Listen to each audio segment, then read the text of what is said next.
right, everybody, welcome back to another episode of the Fearcast. This is the podcast dedicated to OCD and anxiety spectrum disorders and getting your life back. I'm your host, Kevin Foss, and I'm a licensed therapist specializing in OCD and anxiety. Thank you all so much for joining me today. This will be a fun episode. Hopefully this will be fun. I'm going to answer two questions. I have a couple of audio questions that are kind of in the bank. I've got one that I need to answer. I know one I'm trying to schedule with a guest to come on to help me answer that question. So instead, I went to the emails, which I do. I still look at every email that gets sent in. So actually, I'm getting ahead of myself. For those of you who are new, this is a question and answer based podcast where you, the listener, get to send me, the therapist, questions about OCD and anxiety disorders, how to help a friend or a family, how to help yourself with things, how to find a therapist, how to talk to a therapist, how to deal with ridiculous therapists. Those are some of my favorite questions. There's so many ridiculous therapists, myself included. But man, there are a lot of weirdos out there. Man. Therapists, that's what I'm talking about.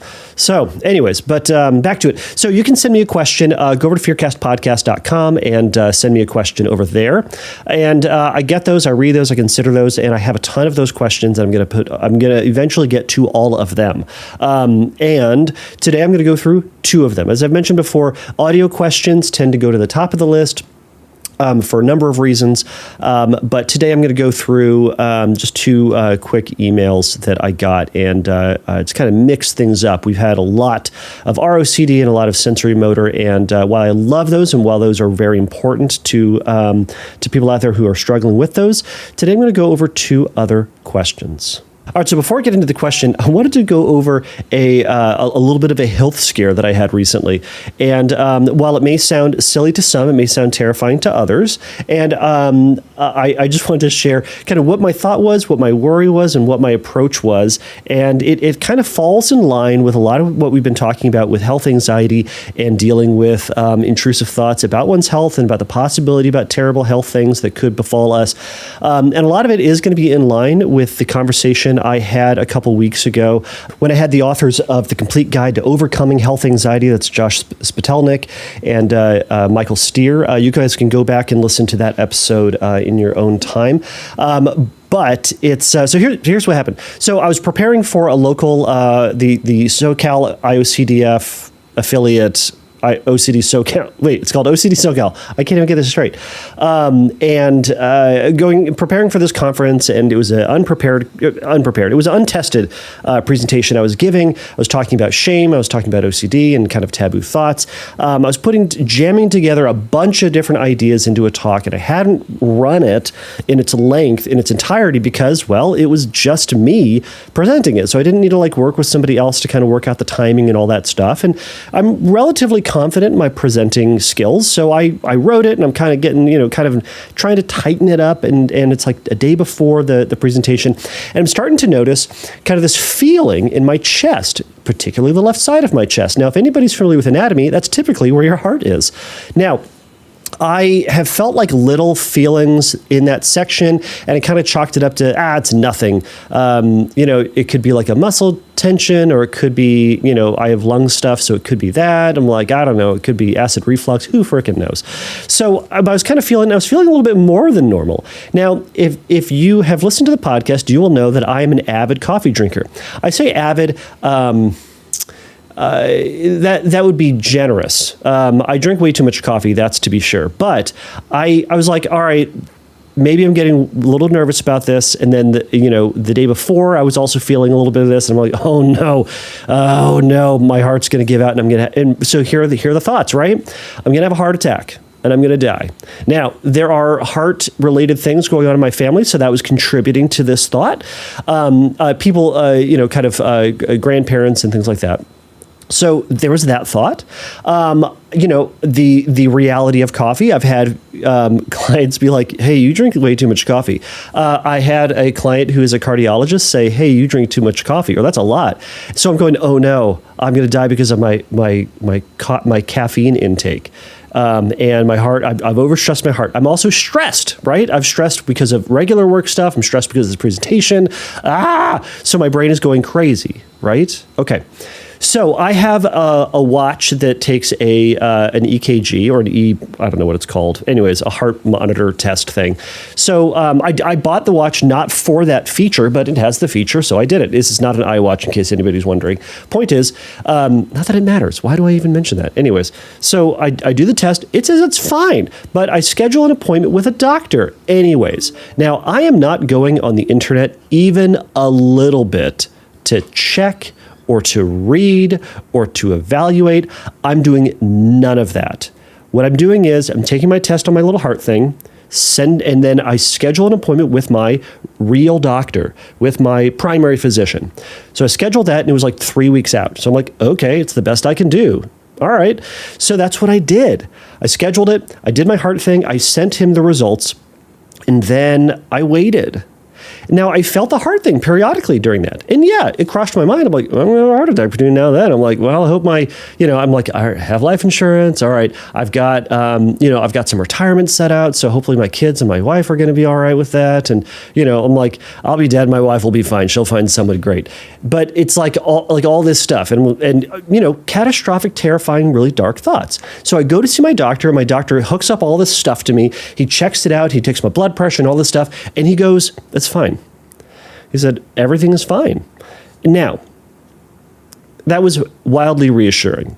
Part of my brain went, sweet, now I can go back to drinking the same amount of coffee I had. I had cut back then in that stretch between my panic and then the doctor's appointment. But the point is that my doctor gave me this reassurance. My real doctor did some tests, checked me out, looked at all the vitals, asked me questions about it, and kind of said, things are fine. Now, fine, he could be missing something. Did it take all the tests? No. But he checked me out, and I'm rounding this up to I'm going to treat this as if I am fine, meaning when that thought comes in my head about my health and about my heart and about whether I'm going to die because of my heart, I'm going to say, you know what, maybe, but you know what, probably not. I've got my answer from my doctor, and I'm going to hope that that is true. And I'm moving forward with it with that. Now, I'm still going to take care of my health because that's important to me. I would like to live at least a little bit longer. And I'm going to start doing, more health things because now my back doesn't feel as terrible. So I can start exercising more. So I'm going to start doing that. But when the thought comes in that says my heart is a problem, I'm going to rely back on what my doctor said, and I'm trusting his answer. Now, if that worry comes up, so this goes back to the talk from Doctors Spitalnik and Steer. If I have that worry again, I'm going to schedule another doctor's appointment, or more aptly, I'm going to wait until my next doctor's appointment. And between now and then, I'm going to resist ruminating about it, resist checking, certainly resist Googling it, because that's never going to help anybody ever for any reason ever, never. And I'm going to also resist using my watch to check my heart. My doctor said I'm fine. So unless there is a problem and unless my doctor suggests this is something necessary, I'm going to resist doing that. I would encourage everybody to consider, what are they doing in the meantime? Are they ruminating? Are they checking? Are they Googling? Are they asking? Are they testing their body? Are they mentally inspecting their body? All this stuff, right? And if that's happening, resist doing that. Schedule a doctor's appointment, a real doctor, and trust what they say. Sure, if you want to go to a second opinion, sure, but limit it to that.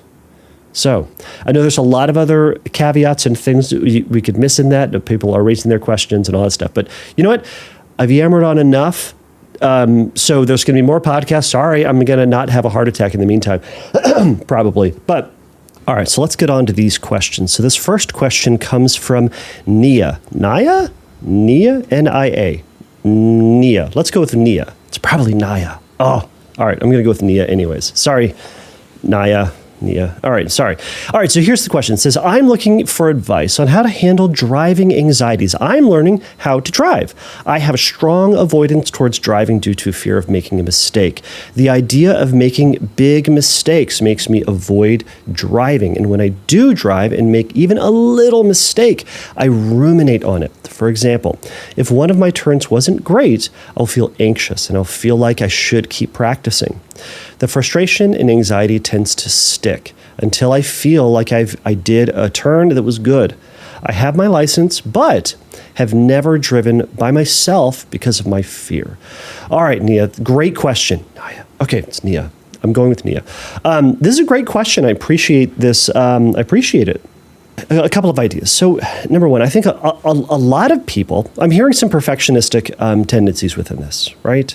So, even if there's a little mistake, as you said, you ruminate on it. I imagine that you're also beating yourself up, highly critical about yourself. I imagine there's some mental rumination, or you mentioned that, but some of that can be mental compulsions of thinking back to that turn, over-evaluating, over-scrutinizing every little step within it, trying to think about what you would do differently, what you'd do better, maybe giving into some crystal ball reading of potential scenarios in which you make those mistakes in the future and you harm someone, harm yourself, damage property, etc.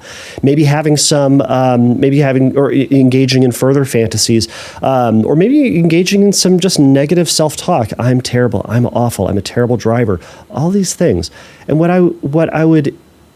so some things to think about with this is, number one, applying some kind language to yourself. Now, this is going to fall in line with more self-compassion, and I think it's really important in cases like this because it's important to also recognize that, as you said, you're learning how to drive. Yes, you have your license, which I'm going to get to that, but you're learning how to drive.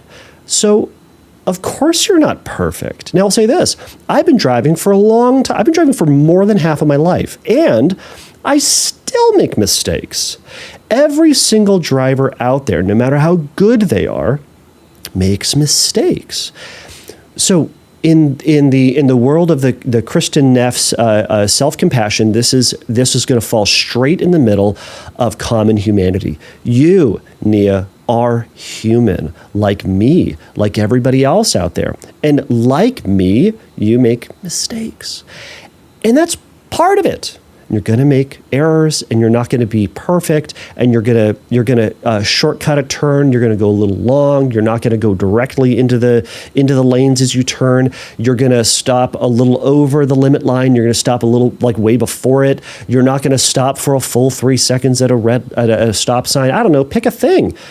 You're not going to be perfect, and sometimes, not always, but sometimes you're going to get into little fender benders, or you're going to make a mistake, or you're going to drive too fast and you might get a ticket, or you might, not fully stop, or whatever the case may be.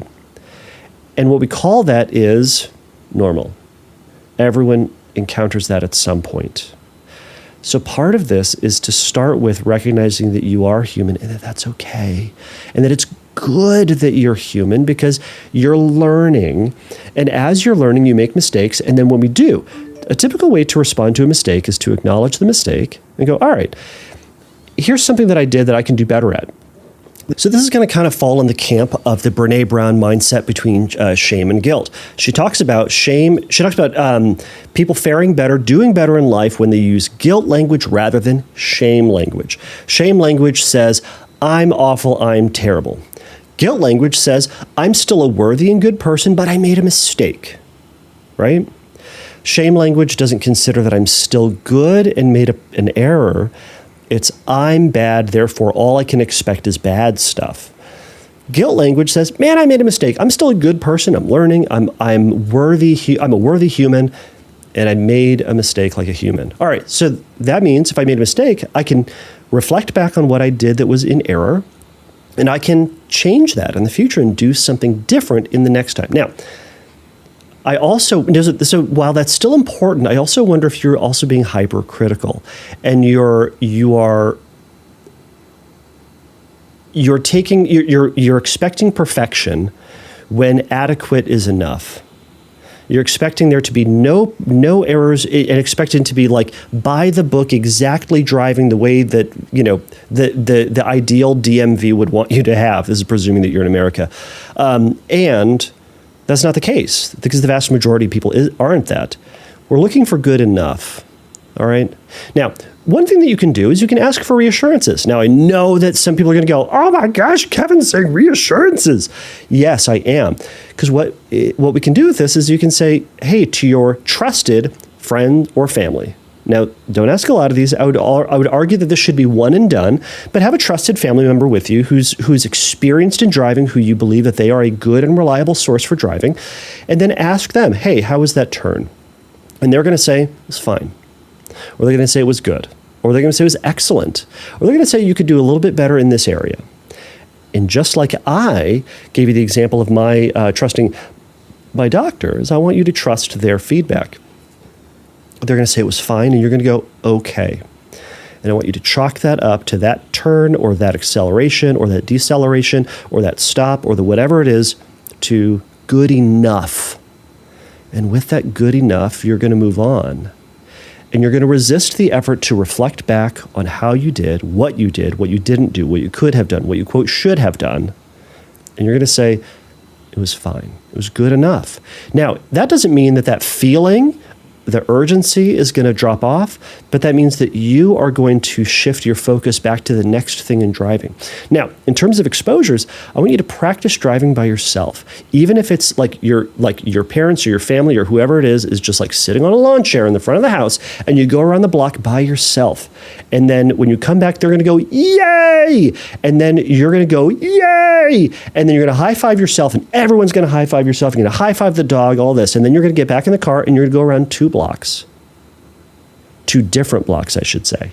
Now, as all this is happening, you're going to be high-fiving yourself and high-fiving them and high-fiving the dog and high-fiving the neighbors and resisting that urge to reflect on how you did. Unless someone says, hey, that was a problem, or here's something that can here's something the way you can improve rather, or if you actually hit someone or get a ticket, then reflect back on maybe what you can do differently. Again, this is back into that guilt language. All right, I did something that maybe wasn't great, but here's what I can do to improve, and I'm going to do that next time.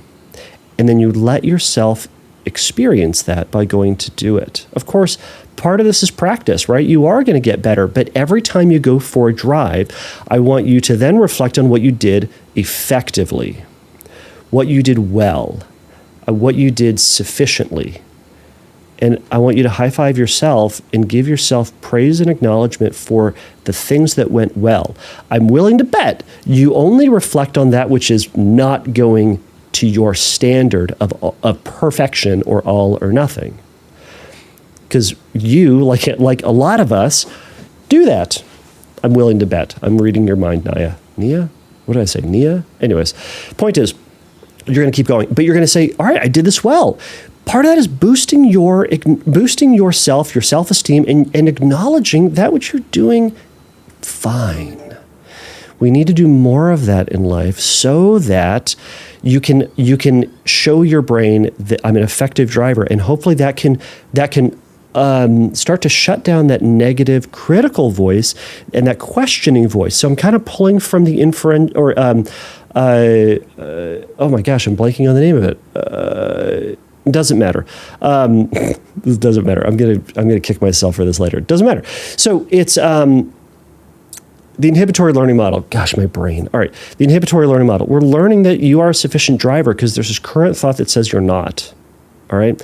Part of this is boosting what you did well, resisting that mental rumination in the hypercritical state, giving yourself positive feedback, giving yourself kind words, and part of that, again, that self-compassion, right? What would you say to somebody else in your shoes? Would you beat them up the way you beat you up? Would you recommend that they ruminate about this excessively like you do? Or would you say, you know what, you got this. You'll do this next time. You'll be better next time. So back to the license. The state has said you're good enough. All right? You have a license. Now, a license doesn't mean that you are the best driver in the world, but it says we think that you are good enough to drive on the street. I want you to use that as part of that positive feedback to say, I'm not the worst, I'm not the best, but I can improve and I'm good enough to be driving. I want you to practice driving by yourself. Now, of course, you can practice scripting or watching videos about getting into car crashes and all this stuff, but I think for right now, practicing response prevention and compassion is going to be, I would wager that would be the best way to go at this time. So, Naya, thank you so much for this question. So let's get off to this next question because I'm getting a text from my wife saying, we have to get going because we have a road trip. We're driving to Sacramento this weekend, and I've got to drive. I've got to drive for 7 hours or something like that. All right, so here we go. Here's this next question. The last question for today comes from Ab. Ab says, hey, I have anxiety and maybe OCD, I think. Well, you're in the right place. I have a huge fear of getting schizophrenia, psychosis, or going crazy. Any tips on how to deal with this? Yes, I do.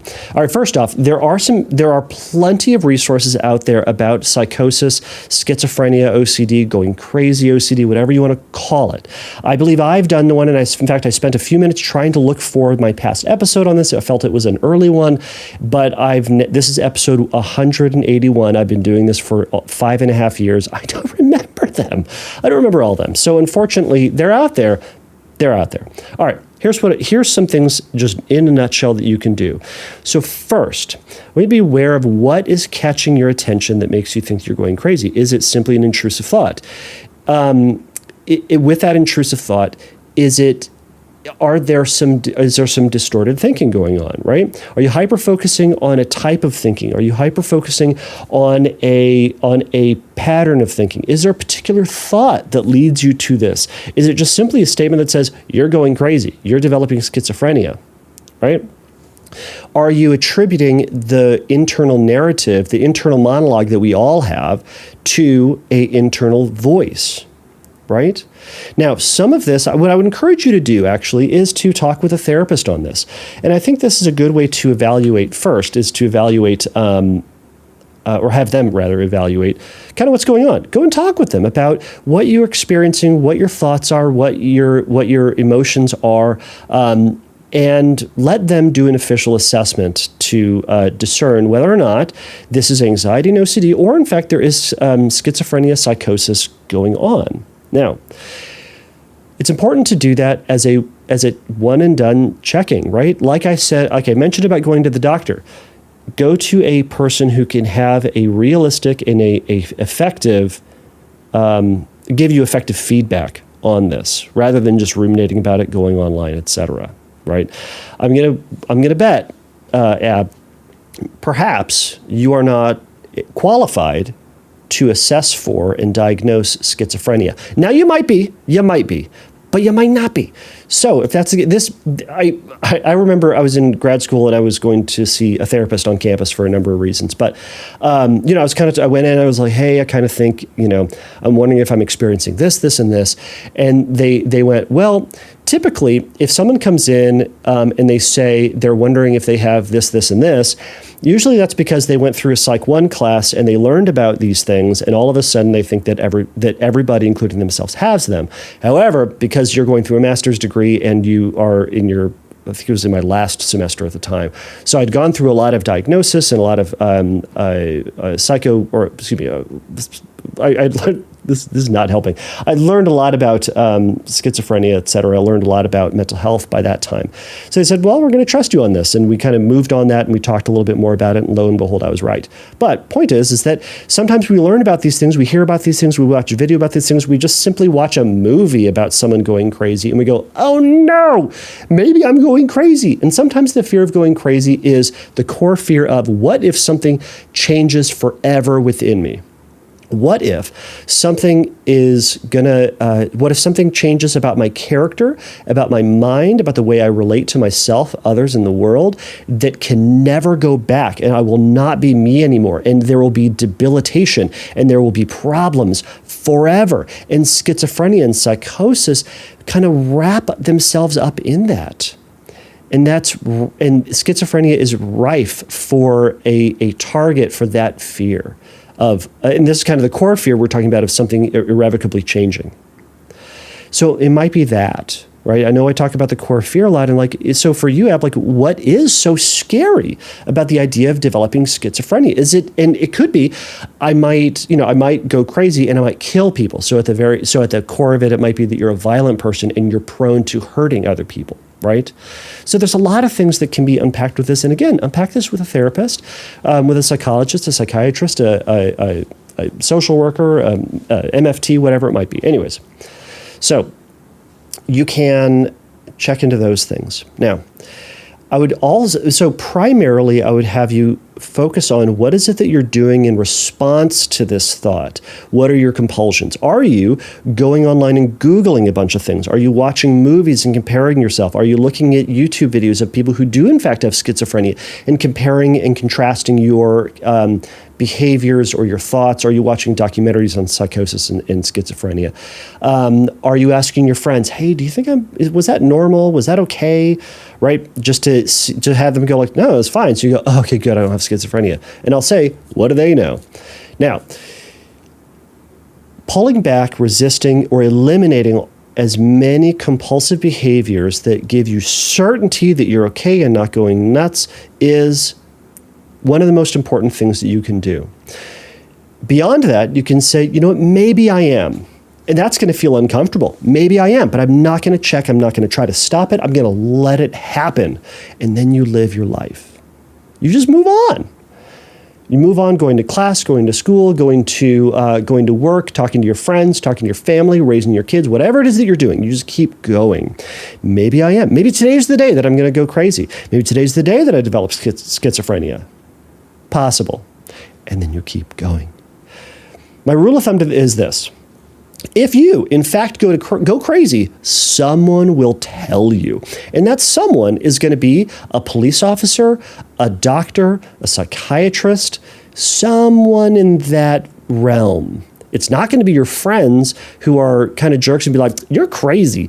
It's not going to be like, your husband and wife and be like, hey, you washing your hands 15 times is kind of crazy, right? It's not that, okay? It is someone who is who's some authority in mental health or public safety who is going to inform you that something you're doing is beyond normal, beyond the average person, and has delved into the world of schizophrenia. There's a break in your relationship with the world, right? It's like in the way that you think, in the way that you're relating to other people.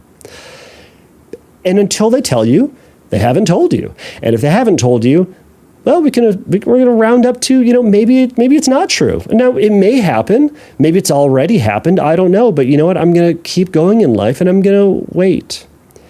And I'm going to live the best possible life I can until I go crazy.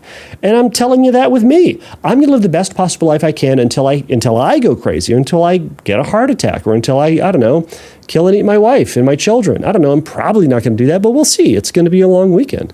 So point is that we wait. We acknowledge the thought, we acknowledge the feeling, and we say, man, this is scary, and boy, I don't want this to happen, but I have no control over it. And me Googling, me ruminating about it, me checking on it, me asking my friends about it ain't helping either. So those are some things that you can do about it. I hope this very brief answer helps. So, Ab, thank you so much. Nia, I messed it up for the whole third way. I'll call you Mia. Maya, Nia. Anyways, you, the first questioner. I hope this was helpful. Thank you all so much for these questions, and keep them coming, everybody. I love doing this podcast. This is super fun, and have a good day. Thank you for listening to the Fearcast. If you would like your question answered on a future episode, please click on the Submit a Question link at fearcastpodcast.com. If you would like your question answered sooner, please send me a recording of your question to questions@fearcastpodcast.com, or by sending me an audio message through Instagram by DMing me at fearcastpodcast on Instagram. If you like the Fearcast, please write a review on your podcast platform of choice. Please remember that the Fearcast is not a substitute for psychotherapy. If you need a little bit of help in your recovery, please go over to fearcastpodcast.com and click on the Find Help link, and there's going to be some information for you there. So until next time, take a risk, challenge yourself, and don't take your brain too seriously. Bye.